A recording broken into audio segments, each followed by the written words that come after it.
இங்க ஒரு பொண்ணு காசு இல்லாம ரொம்ப கஷ்டப்பட்டுட்டு தான் இருப்பாங்க. இப்ப திடீர்னு அவங்க அம்மா கால் பண்ணிட்டு நான் ஊருக்கு வரேன் அப்படின்னு சொல்லியிருப்பாங்க. இப்ப இவங்க அம்மாக்கு வந்து இவங்க இந்த மாதிரி காசு இல்லாம அவங்க பொண்ணு வந்து கஷ்டப்படுறதுலாம் தெரியாது. அம்மா வரும்போது நம்மளோட கஷ்டத்தை நம்ம வெளியே காமிச்சு கூடாது அப்படின்ட்டு அவங்களுக்கு நல்லா சமைச்சு வைக்கலான்ட்டு போயிட்டு அரிசி ட்ரம் ஓபன் பண்ணி இப்படி பார்த்தா அரிசியே வர மாட்டேங்குது. அரிசி சுத்தமா காலி ஆயிட்டு இருக்கும். அதனால பக்கத்து வீட்டுல போயிட்டு அரிசியை மட்டும் கொஞ்சம் கடன் வாங்கிட்டு வந்துட்டு இருப்பாங்க. வீட்டுக்கு வந்து சமையல் செய்யலான்ட்டு ஃப்ரிட்ஜை திறந்து பார்த்தா ஃப்ரிட்ஜ்ல ஒண்ணுமே இல்ல, காலியா இருக்கு. மறுபடியும் பக்கத்து வீட்டுக்கு போயிட்டு தயவு செஞ்சு கொஞ்சம் கடனா கொடுங்களா அப்படின்னு சொல்லிட்டு பொருள்லாம் வாங்கிட்டு வந்து சமைச்சு வச்சிருவாங்க. இப்போ வார்ட்ரோபை திறந்து பார்த்தா அவங்க அம்மா வரும்போது போட்டுட்டு இருக்கிறதுக்கு ஒரு நல்ல ட்ரெஸ் கூட இல்ல. எப்படியோ தேடி கண்டுபிடிச்சு ஒரு ட்ரெஸ் எடுத்து போட்டு இப்ப அம்மா வரும்போது மேக்கப்லாம் போட்டு நல்லா அழகா இருக்கணும்னு மேக்கப் ப்ராடக்ட்ஸ்லாம் எடுத்து பார்த்தா எல்லாமே எக்ஸ்பைரி ஆயிட்டு காலி ஆயிட்டு தான் இருக்கும். மறுபடியும் வந்து அந்த தெய்வம் மாதிரி பக்கத்து வீட்டுல இருக்கிறவங்க தான் வந்து எல்லாத்துக்கும் ஹெல்ப் பண்ணி ப்ராடக்ட்லாம் கொடுத்துருப்பாங்க. இப்ப இவங்களோட அழுக்கு துணி எல்லாம் நிறைய வீட்டுல அப்படியே கிடக்கும். ஏன்னா துவைக்கிறதுக்கு தண்ணி இல்ல. தண்ணி 4 நாள் 5 நாளைக்கு ஒரு தடவை தான் வரும். அதனால இப்ப எல்லா துணியும் வந்துட்டு என்னமோ தோச்ச மாதிரி பின்னாடி பக்கம் போயிட்டு காய வச்சிருவாங்க. இவங்க பண்ற பிசினஸே வந்து ஊர்ல நிறைய கறி துண்டெல்லாம் இருக்கும்ல, அதெல்லாம் வித்து அதுல இருந்து தான் காசு சம்பாதிப்பாங்க. அந்த கறி துண்டுல இருந்து ரொம்ப காசுலாம் வந்துடாது, கஷ்டம் தான். இப்ப அவங்க அம்மாவும் வந்துட்டாங்க. அவங்க அம்மா முன்னாடி வந்து ரொம்ப நல்லா இருக்க மாதிரி தான் பேசிக்கிட்டு இருப்பாங்க. அவங்க அம்மா வரும்போது அவங்களோட பொண்ணுக்காகவும் பேத்திக்காகவும் நிறைய சாப்பிடறதுக்குலாம் பொருள் வாங்கிட்டு வந்திருப்பாங்க. வீட்டெல்லாம் நல்லா சுத்தி சுத்தி பார்த்துட்டு நான் கொஞ்சம் ரெஸ்ட் ரூம் மட்டும் போயிட்டு வந்துடுறேன் அப்படின்ட்டு வெளியே பின்னாடி பக்கம் போயிருப்பாங்க.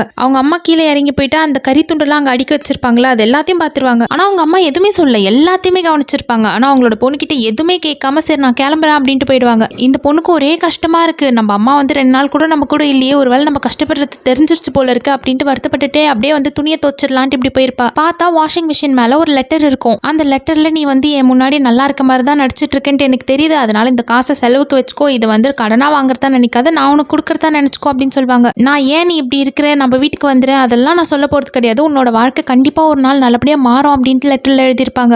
என்னதான் வந்து பார்த்து பார்த்து பண்ணாலும் அவங்க அம்மா பயங்கர உஷாரா தான் இருக்காங்க. பின்னாடி பக்கம் காஞ்சிட்டு இருக்க துணி எல்லாம் கிழிஞ்சு போயிருக்கு. அதுல இருந்து டிட்டர்ஜென்ட் ஸ்மெல்லே வரல. எல்லாம் போய் தான் அப்படின்றது தெரிஞ்சிருச்சு. சரி இதுக்கு மேல நம்ம அம்மா கிட்ட எல்லா உண்மையும் மறைச்சிடக்கூடாது, எல்லாத்தையும் சொல்லிடலாம் அப்படின்ட்டு கால் பண்ணிருப்பா. இவ்வளோ நாளா வந்து உள்ள இருக்கிற எல்லாத்தையும் அப்படியே மறைச்சு மறைச்சு பேசுறப்போ ஒன்றும் தெரியல. அம்மாக்கும் எல்லாம் தெரிஞ்சிருச்சா. இப்படி கால் பண்ண உடனே அவங்க அம்மாவோட குரல் ஹலோ அப்படின்ட்டு கேட்ட உடனே இந்த பொண்ணுக்கு அப்படியே கண்ணுல இருந்து தண்ணியா கொட்டுது. இவ்வளோ நாள் அம்மாக்கு தெரியாததுனால ஃபேக்கா பேசிக்கிட்டு இருந்தாங்க. இப்போ எல்லா உண்மையும் தெரிஞ்ச உடனே உள்ள இருக்க எமோஷன்ஸை கண்ட்ரோல் பண்ணவே முடியல. அம்மா கிட்ட எல்லாத்தையும் அப்படியே மொத்தமா கொட்டிடுவாங்க.